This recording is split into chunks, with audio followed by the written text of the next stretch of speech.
Now, tell me if you can, team, what makes a sound something like this?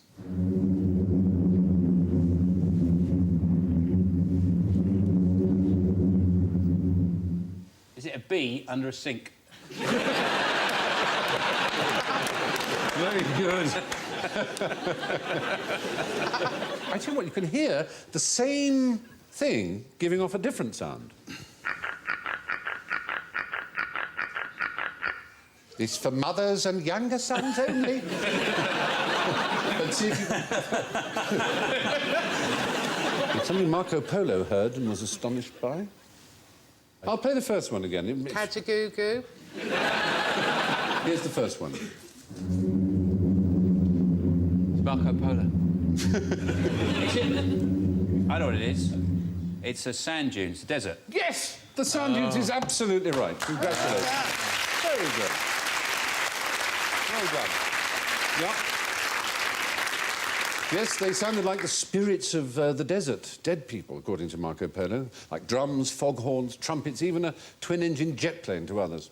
Well, how do they make that grasshoppery noise afterwards? Well, it's once a dune gets dry at about 35 degrees, it has to be, quite precisely. There's this 36 degrees in stars. You gave a little grin that just gave you away, but it was very impressive. Yeah, it's about 35, 36 sometimes. Yeah, 35 or 36 degrees, and the dry sand starts to fall when the wind comes from the right direction, and the sand underneath begins to oscillate quite violently, and it gives off this low-frequency sound. It can be heard up to 6 miles away, ladies and gentlemen. Why is there so much sand there? Because it's a desert. But normally, sand is by the shore, isn't it? I can get that it's worn away and worn away and worn away to tiny particles. But in the desert, it's just lying around. And how much would they charge for their sand? I mean, if you wanted to sum it. I don't think they charge. I think they'd say, yeah, have it. You know, if you can get it home, take it. How many grains of sand in the Sahara, do you reckon? Do you reckon? I lost count. It's quite a few. Yeah. I'll go up to 17, and it's definitely more than that. Apparently, there are more molecules in a glass of water than there are grains of sand in the entire world. The Gobi toad lives under the desert, and every 7 years, it waits for some rainfall, and they all come up to the surface, they mate, then they go back down again for 7 years. Wow. That's very made good. Of that? No. Wow. Sorry, no, that is very good. Did you not know You that? should certainly have 5 points. That I didn't know anything about great. the Gobi That's toad. good. I said something Stephen didn't know. There are more things I don't know than there are molecules in a glass of water. But enough with giraffes, I feel. What's the commonest cause of death amongst mountain... Wow! Is it snowboarding accidents? Almost is. Well, just I would think with those horns you'd have a devil's own job getting a helmet on. Is it assassination? Yeah. Not... A lot of them are assassinations, yeah.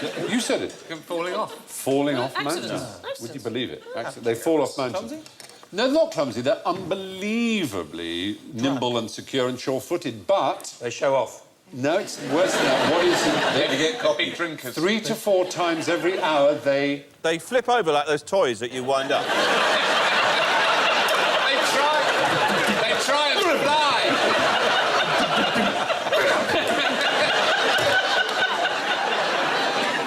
They use their horns to... Scratch their asses. Fighting. Fighting. They fight. Fighting. They flip them over. There they are, look. Look at that. And that's what... They knock each Nobody other goes. off the mount. They knock each other off each other's perches, there you are. Oh, heavens. Who put them up there? Yeah, I'm not sure that's an example of them. That isn't... Help! Hey, look! Help! It's the fastest growing tree in the world, and they all stand there and it goes...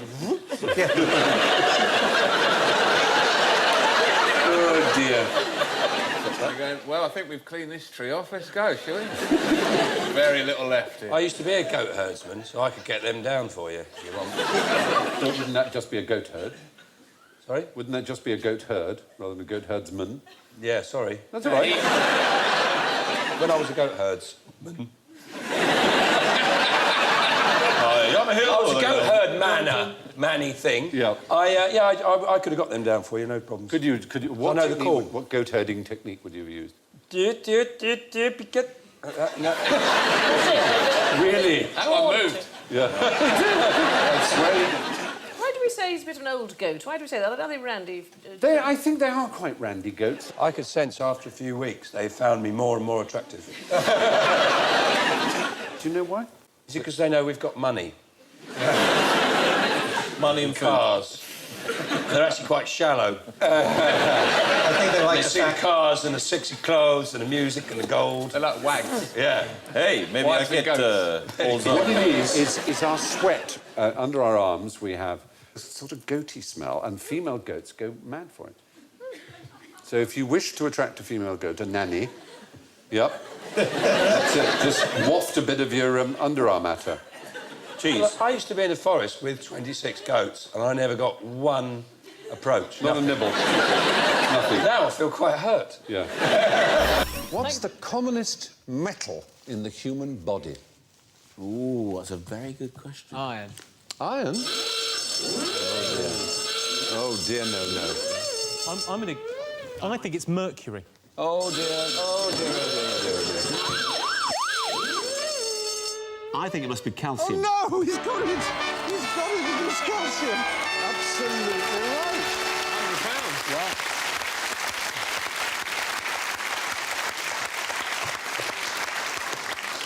Because the bones are mainly calcium phosphate crystals, aren't they? Yes. Yeah.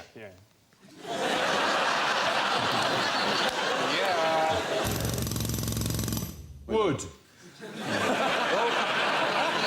Calcium, atomic number 20.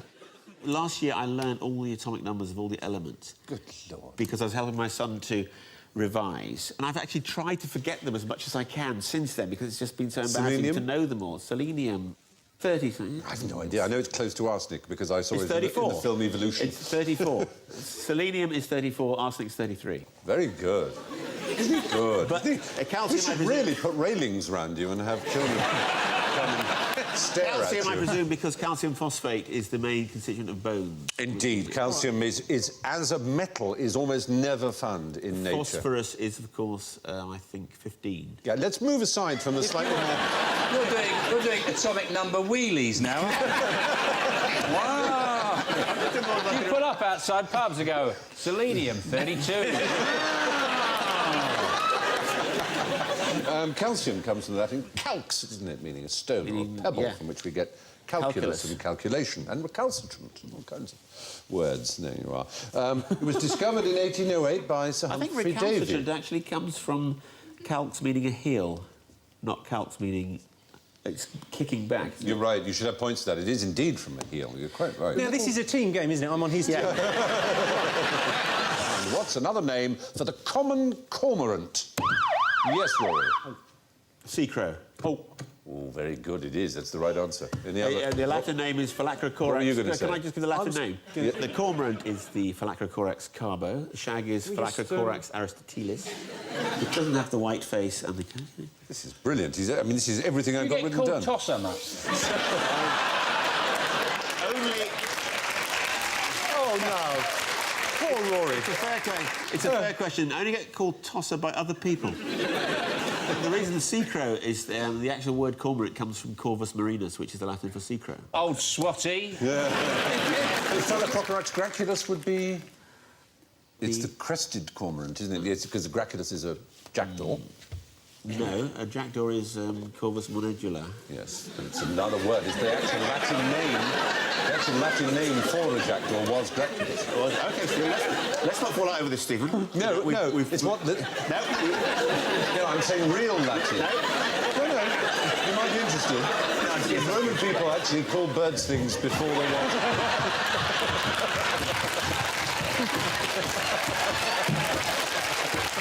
Oh, dear, oh, dear, oh, dear. Something down there.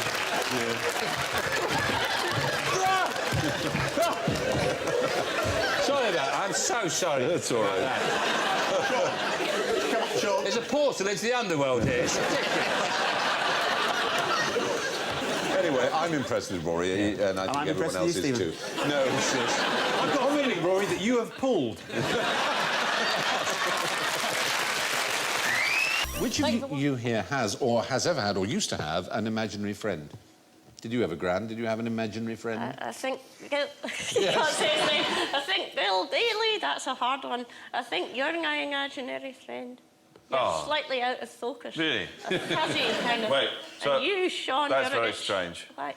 I mean, my reality is being called into question by... This is one of the odder conversations I've had, but... If your imaginary friend falls over in the forest and there's no one to hear, does that... I can't That's a finish very this good sentence. philosophical point. We're getting Bishop Berkeley from Gran. I'm very impressed. Did you have one? I mean, a lot of children do. Did you have an imaginary friend when you were young? I'm not aware of it. No, your mother would They have didn't told used you. to come around much. Imaginary friend who doesn't play with An you. imaginary friend who kept you dead. Yeah, I wanted to be his friend. That's so sad. He just wasn't interested.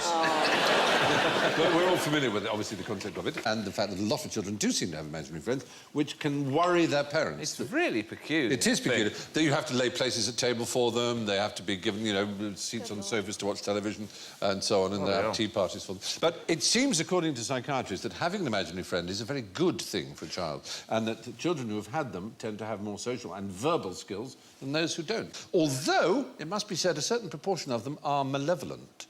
Some people have imaginary friends who scare their children, which is a very worrying thought. A nasty imaginary friend. I hear voices. What's that, though? Do you?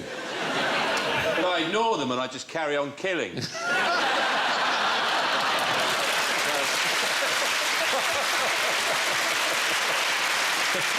The voices that said, stop killing people, Sean. Sean, you know this is wrong. You know this is wrong, Sean. This isn't fair. They don't deserve it. I ignore them. Yeah. It is, yes, it's quite a phenomenon. It was actually Yasser Arafat, of all people, who said the history of religious wars is the history of people fighting over their imaginary friends. It's weird, the leader of the PLO, the man who founded the Palestinian movement, which is now, of course, so bound up with religious extremism, was himself rather sceptical about it all. The world has hardly come on, has it? Let's be honest. Interesting thing I know about him, Yeah. he married a French woman. You wouldn't think that, would you? It's not beyond the bounds of reason. Well, you think he's very interested in helping his local area. Yes. Yeah. He'd choose one of his local women.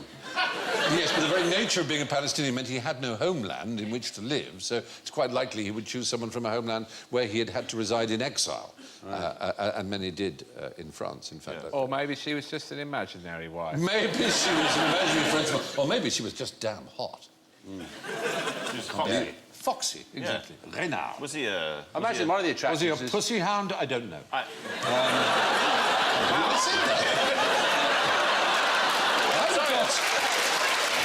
Something's gone wrong. I'm intrigued to know that... I'm intrigued to think that you thought that was what I was about to say. You looked into my eyes and thought, he's going to say pussy hound. I'll beat him to it. I'll beat him to the punch. What conclusion did the great biologist Stephen Jay Gould draw from a lifetime study of fish? Oh, Yeah. they haven't got any legs. Is that his lifetime study? Well, no. It wasn't his lifetime study of a fish. He was... After a while, they smell. He's a Very bit good thick kid. and he just stared at me and they haven't got any legs. Starfish don't have brains. It's the kind of Louis Walsh of the aquatic world. They really don't have brains, they're starfish. And they're not really fish, are they, starfish, to be honest? Well, the word fish is in there, which kind of qualifies them, I think. Well, is a starfish a fish? Is a jellyfish a fish? Well, is a yeah, but- cuttlefish a fish? Yes, is I a believe- crayfish but the starfish... A crayfish is a lobster.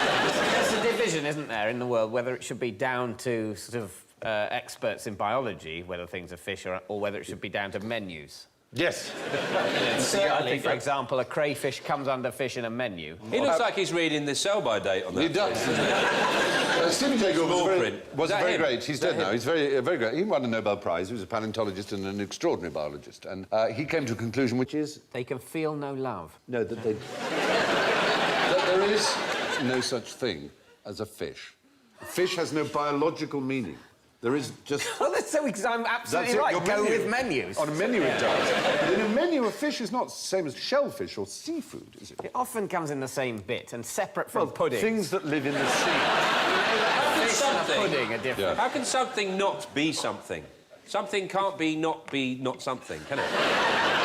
But if you've created a something, then something has to be that something, otherwise you haven't created a something. So it has to be a fish if there is the idea of a fish in the first place. I swear there's a philosophy somewhere. Slow down, Plato. There's some sort of ontological argument going there, and of course, to us, that we use the word fish. But biologically speaking, a salmon is more related to, say, a camel than it is to a hagfish.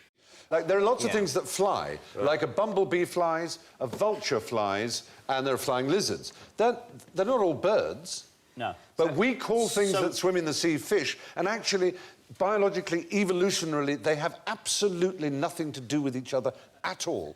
So, after a lifetime study of fish, biologist Stephen Jay Gould concluded that there's no such thing as a fish. Captain Scott take to the Antarctic to keep his lads entertained?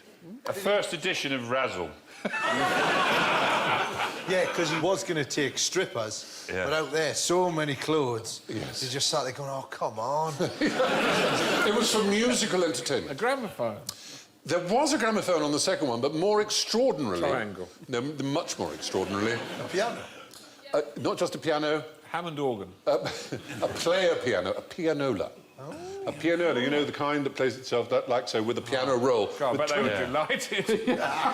I mean, they took We used to have one of those, and you do it with your feet. That's right, you power it with your pedals and the punched paper goes through and it plays itself like that.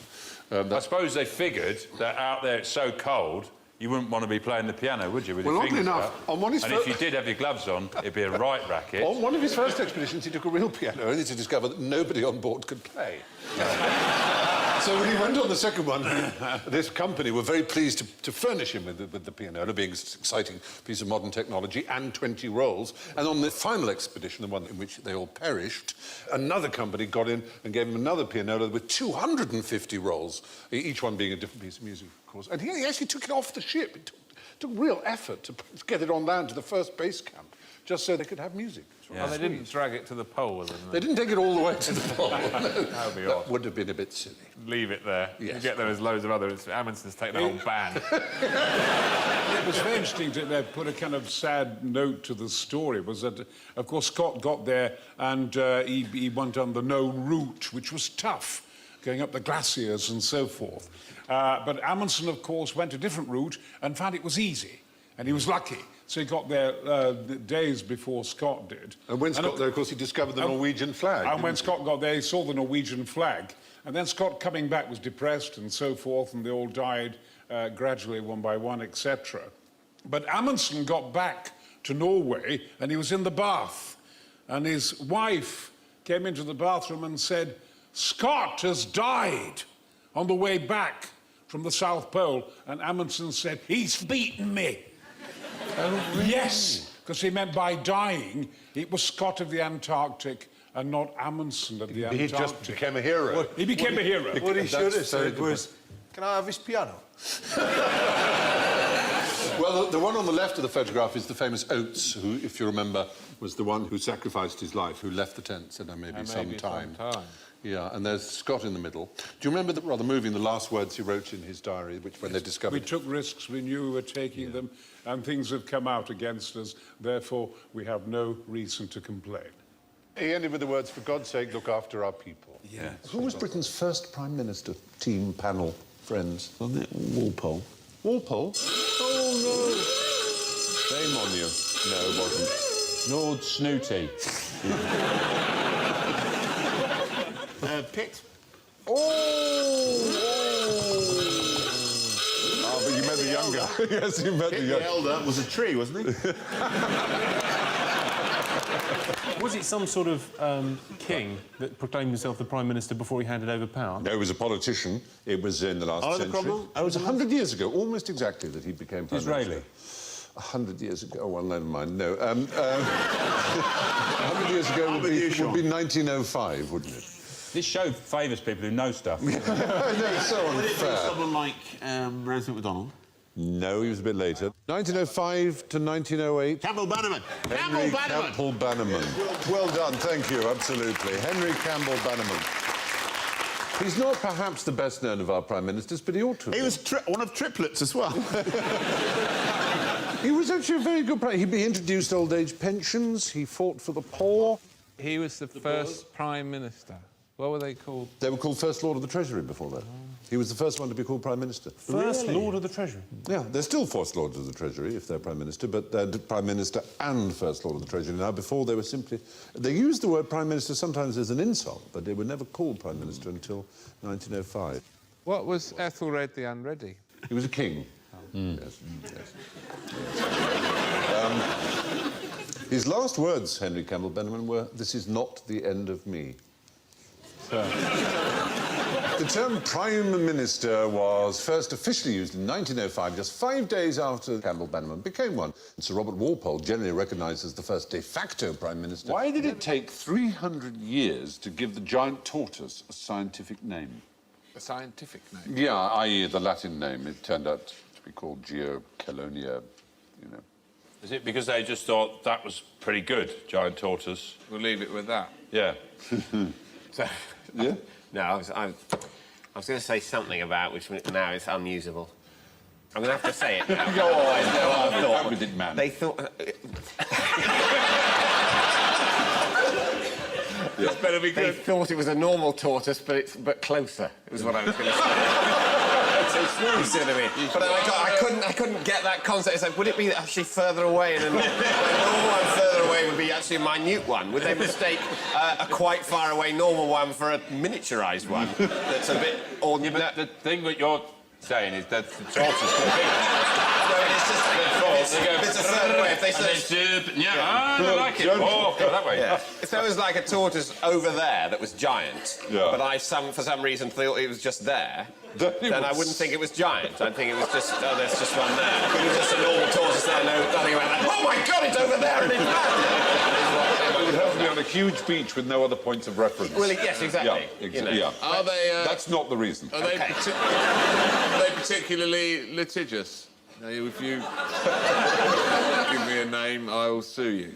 No, it wasn't that. It's a nice thought again. No, they had another property which was most unfortunate for them to have.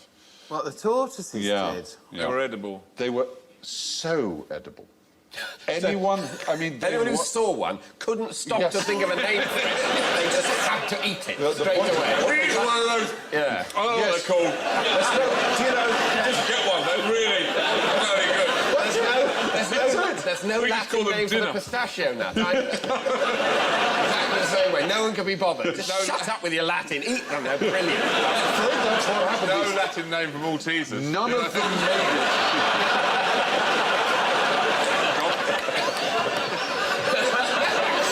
It's kind of true. None of them made it to London. None of them made it to Europe. This time, we're going to take it and we'll take London. Leave it. No. However, take it back. People getting up in a ferry coming into Dover. There's a bloke going... leaving the door with a tortoise instead. All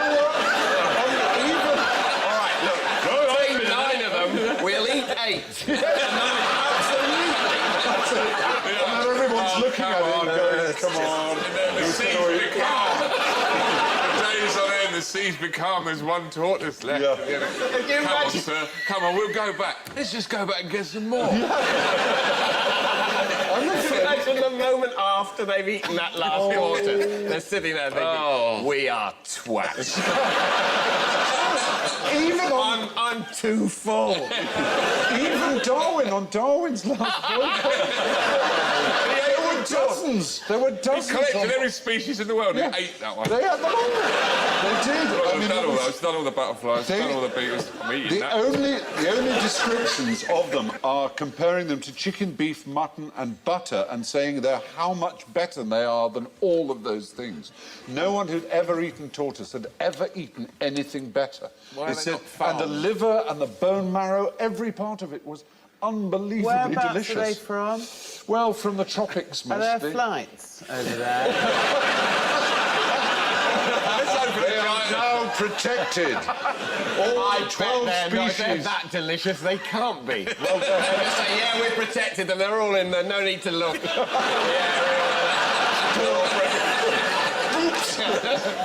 Yeah, they're fine. There's a border around them, like North Korea. Yeah. There's a big pile of shells, like those piles of tyres you see in a scrapyard. But there were some that survived, however, and let me tell you about a very extraordinary one. That bloke there, he's just befriending that one. Yeah, come over here, my pretty. I'm trying to think of a name for you. But they are amazing animals, apart from how delicious they are. Adwaita died in 2006, and he was Clive of India's pet. There he is. Oh, they're 200 years old or something. 255. He was born before Mozart, before the French Revolution, and his death was announced on CNN. I mean, that's a heck of a life, And you could list his achievements on the back of a stamp. Well, why would he need to? Well, his principal achievement is it wasn't. He lived 255 years. People think probably the oldest living creature because they don't live so long out of captivity like most animals, and he was, you know, well cared for. But that is a pretty astonishing. It is quite. So it lived 255 years and is massive. I mean, I've achieved 50% of that. That's great. There are 12 species of them, all of them endangered. Well, They all taste nice? Well, I don't know, but it's very sad that they have so many were other species were, you know, basically wiped out just because they were so lovely. Not only that, they were also used as water stores. It sounds a weird thing, but they have a special kind of internal bladder that stores water so perfectly that it's drinkable. When you slit them open to cook them, you also get, you know, like a gallon of fresh water. Wow. So they would stack them up on boats, tons of them. They'd be stacked up, one on the other, and they couldn't move. And they didn't need to be fed for months, so that they actually contributed a lot to whaling and other things because they were used as a foodstuff and a water supply that was just kind of permanent. So you've got the water as well, and imagine if you smash the shell open, there's like a little toy in there, like a Kinder. Like a little game, you've got to get the balls in the holes. So how do they exist in the wild anyway, if they're so delicious and slow-moving and massive and useful? They didn't have any natural predators until man discovered them, basically. Right. So they were evolutionarily complacent. They were exactly, like a lot of island species, they're a lot like that. And it's only man who crosses islands in the way we do like all those who does it. ridiculous flightless birds on New Zealand. Yeah. Essentially, they got lazy. Yeah. They got lazy. What's the point in flying? Now, some of them go, we'll need it one day. I bet we'll need it one day. Nah. You're too anal, you are. Just walk around, it's easier. Yeah. Anyway, despite being discovered in 1535, giant tortoises weren't properly catalogued by science until the early 19th century because they were so delicious that no samples ever made it back home. How upset are the Germans about the 1966 World Cup? Well, very, I would say.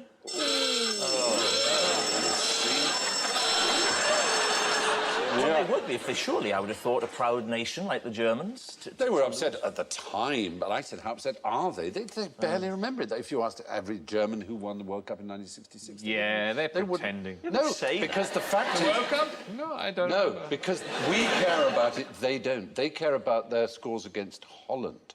That's their big thing. They really, honestly, if you ask the average German, they're just 66. They really don't know. Oh, did you? Well done, you know. International. For us, it was like everything. Wow, we won. But they, in 1974, beat the Dutch, and that, to them, was the one they really, really care about. But they surely, the Dutch have never provided a great deal of opposition to them. Generally, in history, they've just walked into Holland whenever they fancied it. Oh, in that sense. Any time they want, they just go into Holland, which is just like spin the windmill. I haven't mentioned it yet.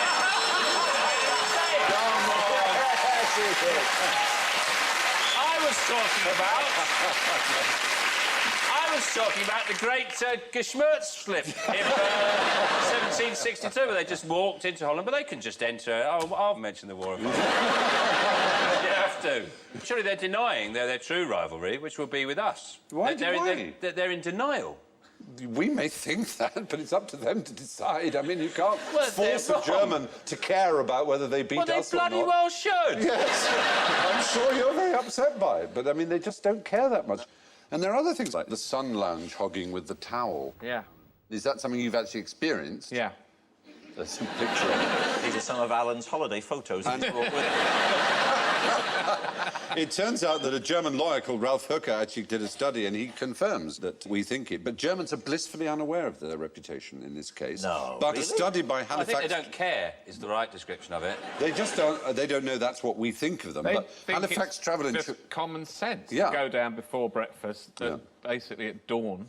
It turns and take out all the beds around the pool. that Halifax Travel Insurance in 2009 confirmed with a study that Germans are the most likely to reserve sun lounges with towels. And which nation do you think is the second most likely to? The Dutch. The British. The British. Yeah, very close. Who turn up In 10 fact. minutes later and go, Exactly. Well, the French and Italians and Portuguese are having breakfast and not really Well, and caring. also they're in their own countries. Yeah, well, that's... that's true. Enjoying the lovely food and weather. That is highly true. Where would you put your ladder if you wanted to get into space? On top of the spaceship, on a rack. A red flag hanging off of it so some other spaceships don't follow you too closely. It's a conceptual question. How about this? Up against a wall of silence.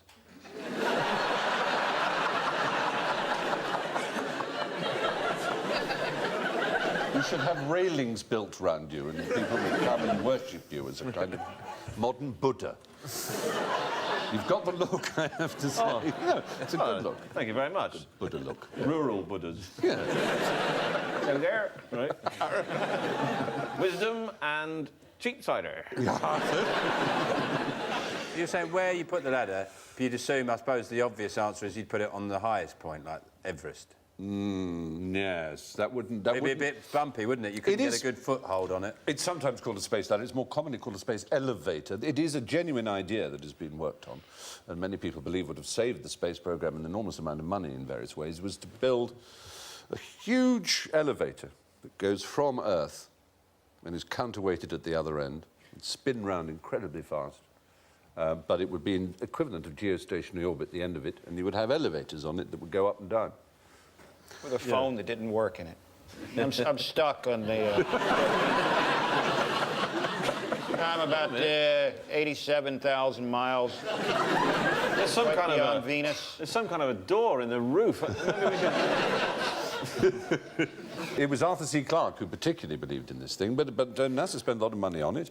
But the important point is you would have to do it on the equator, where the Earth goes at its fastest. Because it's the bit, you know, like the end of a record goes faster than the middle, obviously. What about a series of trampolines? They have a huge trampoline, and then up higher up is another one about half a mile up, and then another one. So it's like a staircase of trampolines going up into space, and then there's a big bouncy castle at the top. And a bloke charging you £1, and you've got to take your shoes off. I'd tell you the best way to get into space. I would tell you, I've just realised it, and it's brilliant. It's just brilliant. I'm going to be so rich. Bubble. A bubble. Get in a bubble, just float up there. One day. I mean a big bubble. I'm not talking about... Not talking about those bubbles you see and think, that's not a bubble. Stupid little one. You call that a bubble, mate? You want to come and see my bubble? No, a big bubble, you get in the bubble and off you go. Fabulous. Yeah. Who wants in? Me.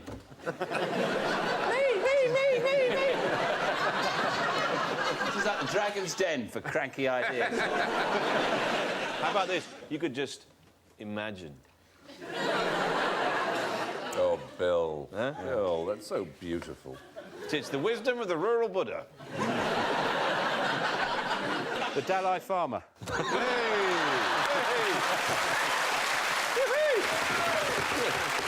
Very good. Excellent. I've been struggling with that for about 5 minutes. Got to be something in this. Oh, your synapses are firing beautifully. We'd use your synapses to fire people into space. What did the Nazis use trumpets of Jericho for? Was it lift music? It wasn't. Did they come up with some foul weapon that was to bring down the walls of cities and towns and things? Yes, no, dear. I'm afraid...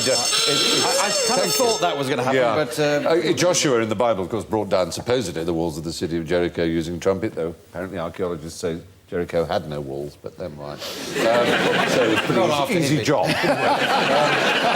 Who knows? No, this is the Ju-87. Does that help? Junkers. Junkers, absolutely, known as a particular kind. 88. The Stuka. The Stuka. Yes, the siren, the whistling siren when they dive in. The whistling sound. That's right, they had a... I used to go back as a kid. No, but then the Stukas start coming... Yeah, do you want to hear them? It's that noise. That noise was a propeller driving a siren, just deliberately put on to scare the bejesus. Screaming siren. That's right. They called it the Trumpet of Jericho, yeah. And it destroyed more shipping and tanks than any other aircraft in the whole World War II, including kamikaze pilots. It was extremely successful, except when it was up against fighters and sent them over to the Battle of Britain to try and bomb airstrips. But the old Hurricanes and Spits were far too nimble, and they got 30 done in one day. Well, the Americans did the same by using Wagner in their helicopters. Do they still? They still play loud, extremely loud rock music. I've noticed that in their bedrooms. They play it to themselves in the tank during the Iraq War. I mean, you just want to go and say, I tell you what, lovely army, very nice vehicles and things. Do you have any grown-ups anywhere?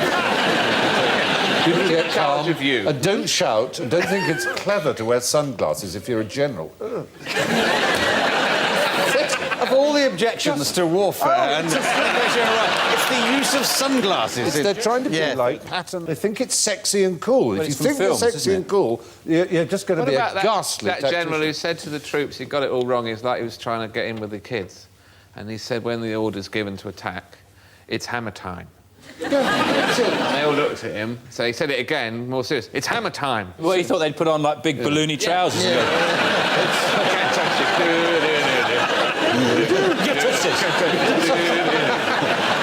The biggest problems faced by explorers, as you can probably imagine, is that of language. Alan and Bill, I would like you two to imagine that you are two of the Pilgrim Fathers who arrived on the Mayflower in the coast of the United States or America. Right.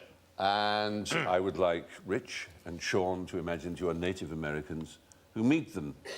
How, you can use sign language if you like, would you communicate? I would immediately read from the Book of Common Prayer. Hail, savage.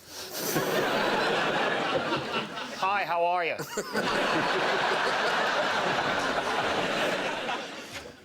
What's that, Toby jug? Yes. Where's the pub? Foaming pint of beer. Humati, hapatimity, etimity, never mind the buzzcocks.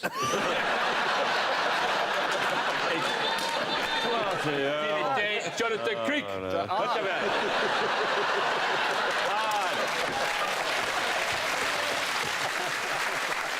Habate pata, I can't believe my eyes. Not just never mind the buzzcocks, other things as well. Do stand up. Ha ha ha. And piano.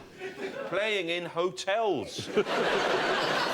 You think you're the first explorers here, don't you? Where do you think these eyeglasses came from?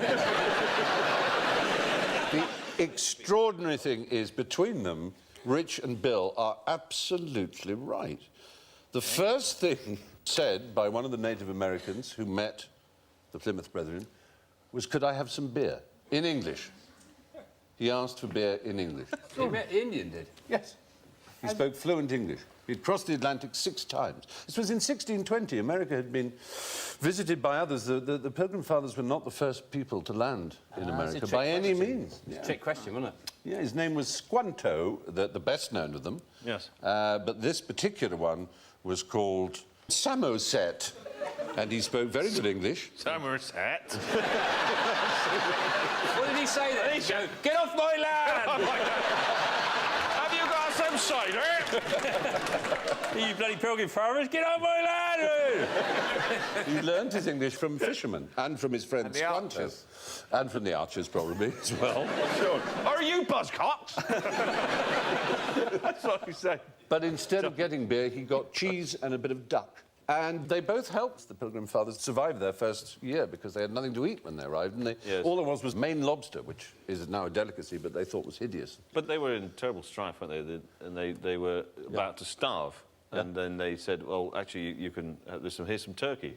Yes. And the full... And some cranberries. And then they killed them all. With guns. Unfortunately, yes. There was 50 years of peace, though. In fact, Squanto brokered a peace that lasted for 50 years. They lived together very happily. He was an interesting fellow, Squanto. He was kidnapped from his village by a British captain around 1605, which was 15 years before the Mayflower sailed. And he lived in England for 9 years. And then he returned home on another British ship. Then another British captain kidnapped him and tried to sell him into slavery in Spain. He was rescued by some Spanish friars, escaped back to London, took ship again, this time to Newfoundland, found it was too far to walk home, so he sailed all the way back to England.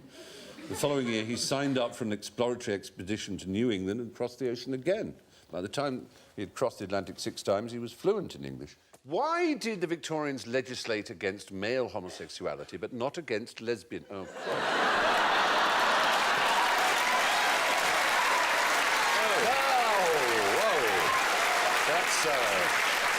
thank you, and we can... Moving on. Why, oh, dear. Why didn't they legislate against lesbianism in the same thing? Yes. Because I, Queen Victoria, simply didn't believe that women got up to such scurrilous activities. You're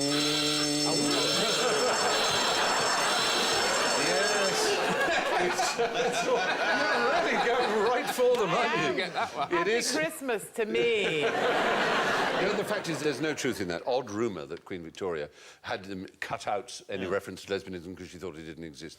Even if she'd questioned the law, she would have sparked virtually a revolution. That she had no power whatsoever to have any influence on any legislation. It would have been completely unthinkable. Do you know the name of the law? It was in 1885. It was called the Labouchere Amendment. The first famous case of anybody being sentenced under the Labouchere Amendment was Oscar Wilde, who got 2 years hard labour. And in fact, the judge said that you have been the centre of a circle of corruption of young men is impossible to doubt. This is the worst case I have ever tried. It is my duty to sentence you to 2 years at hard labour, the maximum the law allows. In my opinion, nothing like enough. And a week earlier, he said this is the worst case I'd ever tried. A week earlier, he'd tried a case of child murder. Right, that's the kind of attitude they had then. Would you say he was a closet? He may have been. But it was an extraordinary thing, though. Of course, the Wilde case obviously precipitated an immense change in British cultural life in many ways. Soldiers, like your good self, used to walk arm in arm in Hyde Park. They had done for 100 years. Men would walk arm in arm or arms linked, as they do in the continent still. And as soon as the Wilde case came up, everyone, just men stood exactly, never touching each other, and it was a whole different way of behaving like that. That's because that bloke used to nick my medals. If I used to have hundreds of medals. Somebody got one. So it was all... Got that one? Yeah. And that was from a Quality Street tin.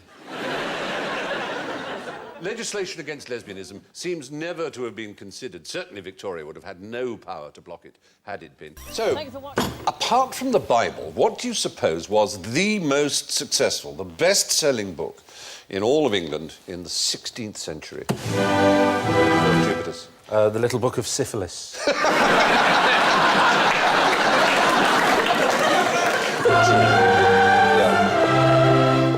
Highway Code? Oh, no. The Highwayman Code. The Highwayman Code. BG. It was a book of etiquette for school children, in fact, written by the great Dutch humanist Erasmus. Erasmus, it says on my card here, and I'm rather pleased to know this, he was a Dutch humanist and theologian, it says here, who was immensely influential in the Reformation and is the second most famous alumnus of Queen's College, Cambridge, after you. Yes! Isn't that exciting? But... A, that's not true. They're just trying to be sweet, and I don't have a portrait up. So what, this book was designed to teach children how to behave? Yes. Would you like to hear some of its pearls of wisdom? Love to, yeah. Do not be afraid of vomiting. It is not vomiting, but holding the vomit in your throat that is foul. No, what's foul is when you try and stop it. And it seeps through the fingers. No, it flies off like that. That's If you're on a tube or something and you're waiting to get to the station, and you just can't wait, and you think, oh, better to hold it in, and suddenly the pressure, it sprays. It sprays over everybody around you. Did he not put that in his book? He didn't.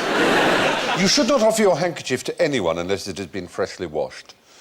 Nor is it seemly, after wiping your nose, to spread out your handkerchief and peer into it as if pearls and rubies might have fallen out of your head. Very good. Do not move back and forth on your chair. Doing so gives the impression of constantly breaking or trying to break wind. It does rather. Not as much as doing that does, though. Yeah, sideways. Oh, thank you. There we are, not the way. All pretending. I did that in an exam once. Yeah. Farted, and someone thought I was cheating. So I was off. I said I wasn't looking, I was going, There were 7 Roman emperors who bore the name Caesar, not counting Julius, who started the whole thing, but of course wasn't himself an emperor. We all know what he did. He came, he saw, he conquered. But what did Nero do? Fiddled around. Oh, did you say that? Oh, Joe, he didn't fiddle while Rome burned, no. He had a concrete swimming hat. He was very, very... He did rather. He was very productive, wasn't he, Nero? He built most of Rome, not the Rome you see. Well, he rebuilt it after it was burned down, indeed. Did he have an enormous gold statue of himself built? Incredibly vain and stupid. Vain is the word. His dying words were, "What an artist dies in me." And he played... Was there someone in him? And of course...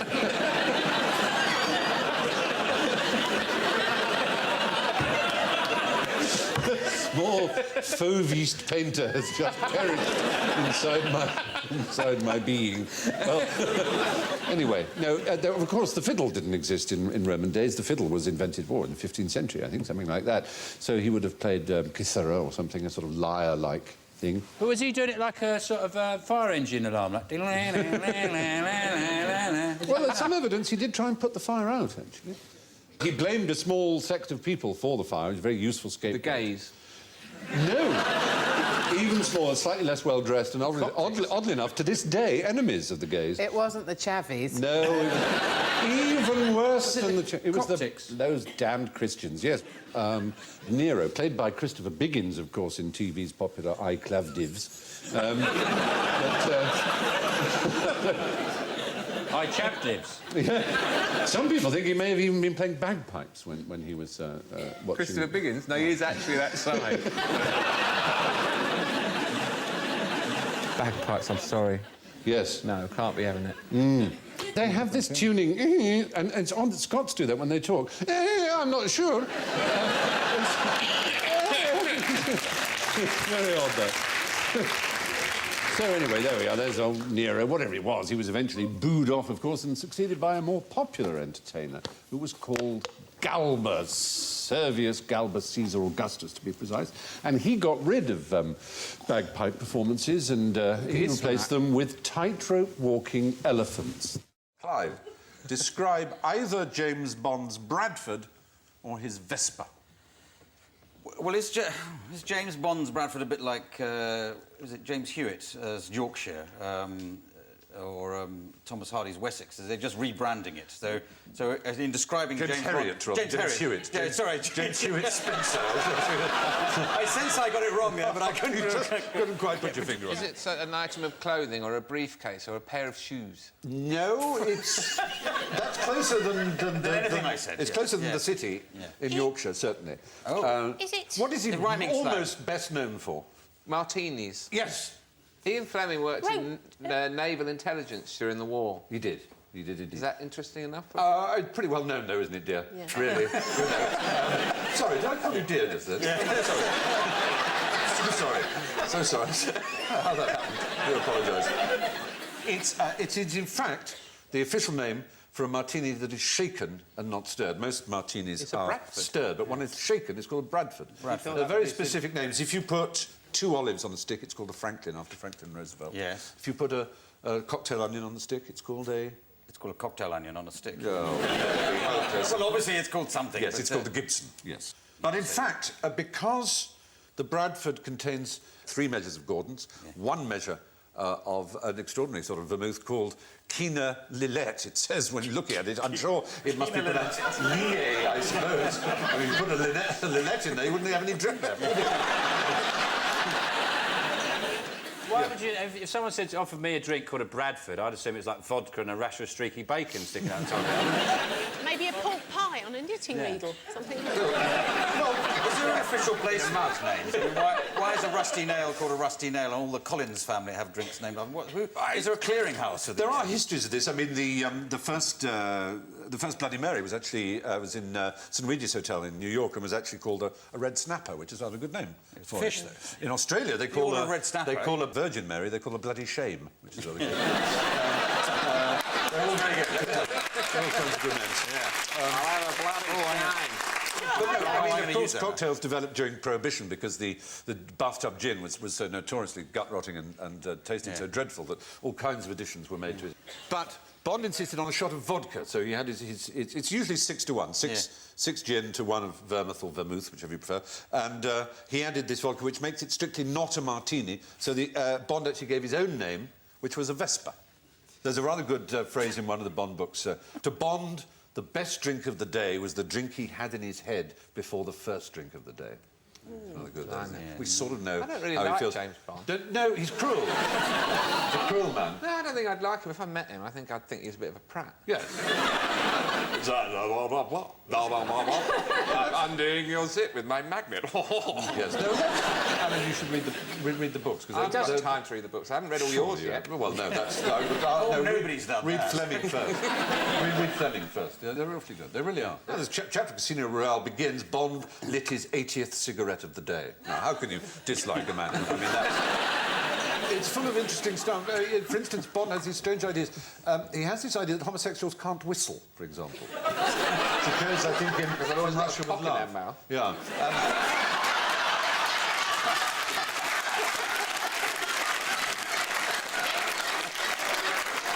I want you to go and stand in the corner.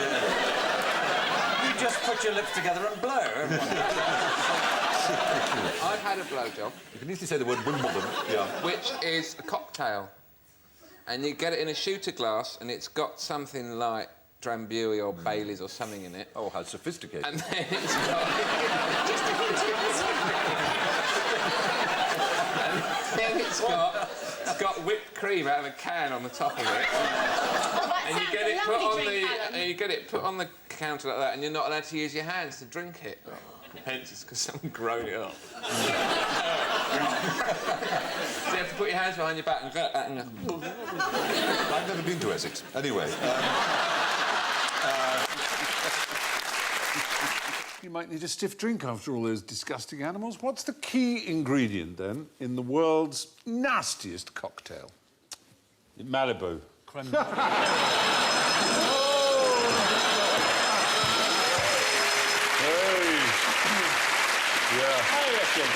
I reckon you've got someone, a really good, quick type who just goes...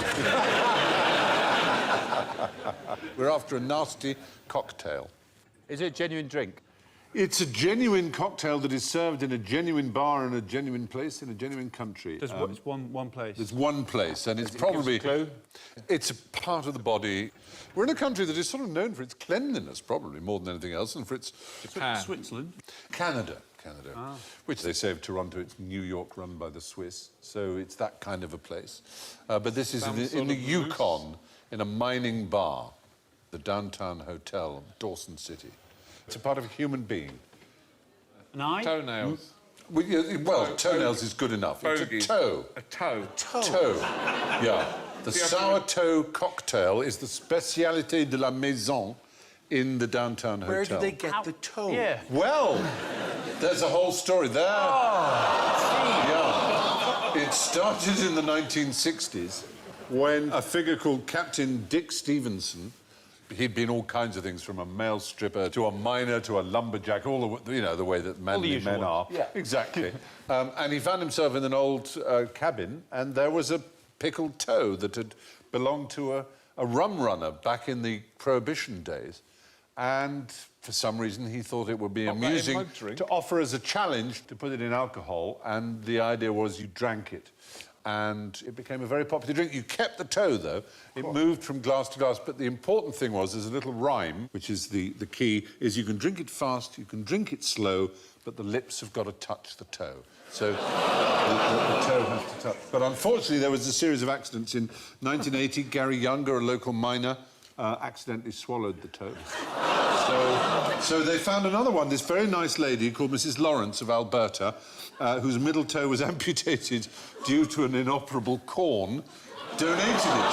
So you were then drinking a toe that not only was amputated, but had a hideous corn on it. And people... That lasted well. It didn't have to be alcohol. I've drunk worse than that. I remember being at a party once, no glasses, drinking Tia Maria out of a dog bowl. Wow. So, no glasses. That's chicken, it's fine. So, yeah, they've gone through a lot of toes now. In fact, they have a collection. People know about this bar, so they donate their toes if they're going to be amputated. So they have some packed in rock salt in the back. You can choose your toe to have with He looks like he finds it hilarious. I can imagine going, hee, you're gonna have to drink the toe! That's brilliant, you're gonna drink the toe! I love that!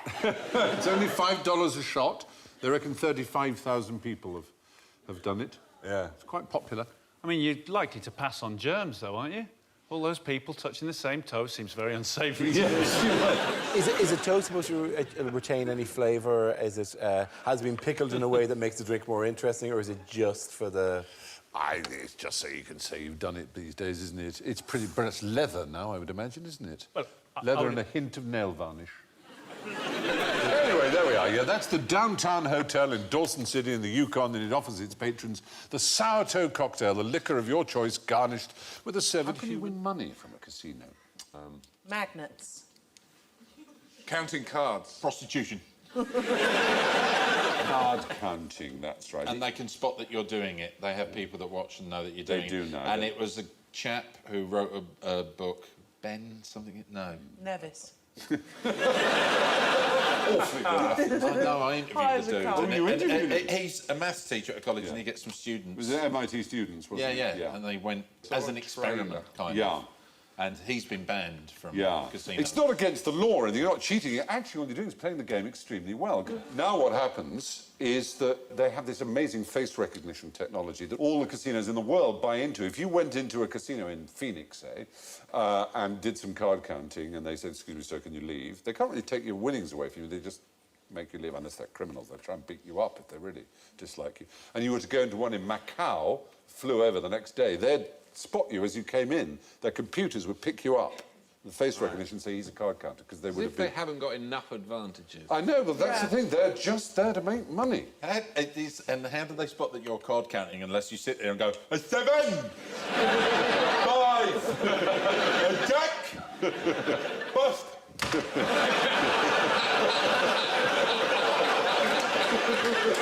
And if you did do that, I want you to go, excuse me, sir, could you... I got a picture one! I got a picture one! Well, that's maybe the way you disguise it. Yeah. Well, of course, what they do is they do it in teams, and they have very clever ways. You're doing that. The guy at the other end's counting the cards. The perfect... Yeah. Well, you're right. That was the system that Ben Campbell, the guy you interviewed. Ben Campbell, remember him? Yes. Yes, that's it. That was his system. But oddly enough, they've tried to do it with roulette. How would you do it with roulette? Count the spins. You stop it. Count the ball. Stop it. Stop time. And then you only can move. Everyone else is frozen in time. Yeah. And then you get the ball and put it exactly where you want. Yeah. And then go, everyone back in the room. Why not just help yourself to all the money in the place while you've stopped time? Because when you eventually you'd have to stop time and bring them back in, and they'd know. They go, something's missing. If you won, they'd go, wow, you've done it again. I know how you win. And I'll feel my pants are on for it strange. I know how you win. Well, you would, wouldn't you? You'd take all the money and you'd fiddle with people. So long! You would! What you got to watch catch up is you've just got to watch. You don't play one of the tables where the croupier, once he spins it, goes like this with his hand. Yes, yeah, that's it. They just go, place your bets, and then he goes. It seems that the only honest way to win money from a casino is by playing blackjack extremely well and counting. But if you do that, they'll probably kick you out. Now, what was the most dangerous military stratagem ever devised? Vehicle reversing. Was it Hannibal's first crack at the Alps with chihuahuas? The purpose of this one was to terrify the enemy. Imagine you're in the front line of an army and you're massing against the front line of another army, and the front line of the opposing army does something so extraordinary that you think, oh, my God, we're never going to beat them. Is it from a Carry On film? Is it when they lifted their, kilts and they didn't wear pants? It was amazing. Carry On Braveheart. No, it's neither of those. They flagellate themselves. They insert something within them. They chop their own heads off. They chop their own heads off. The front line of the army chops their heads off. How you do that? Grab your hair and just slice with a very sharp sword. Who was that then? The Scots Guards? This was in 496 BC. It would be the Swiss army, because they'd have something on one of those little knives. No, to do that, wouldn't they? Self-decapitation. It's a country you know well, and you're wearing its flag at the moment. This is the flag of Vietnam. Well, that's right. We're talking 496 BC, the army of King Gujian of Yue. And he had convicted criminals in the front line and told them they had to cut their own heads off. You may say, well, why would they do that? What's the worst that could happen? The worst that could happen is if they didn't, then all their families and all their children would be massacred as well. It.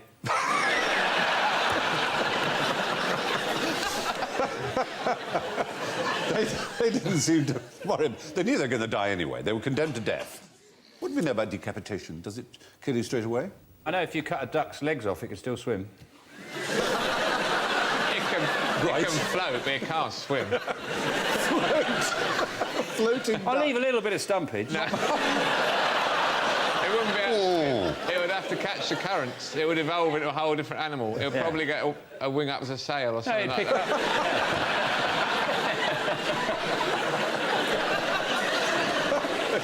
Didn't they discover, like, for example, at the French Revolution with the guillotine, that, like, heads could kind of, like, chat about Carry on chatting. So... Well, no, you're right. There was a story during the terror of the French Revolution that two members of the National Assembly were guillotined and their heads put in the same bag straight away, and one bit the other so hard they couldn't be separated. What, just the heads? That's holding a grudge, isn't it? For all intents and purposes, you're dead. Let it go. Yeah, you didn't get on. Whatever.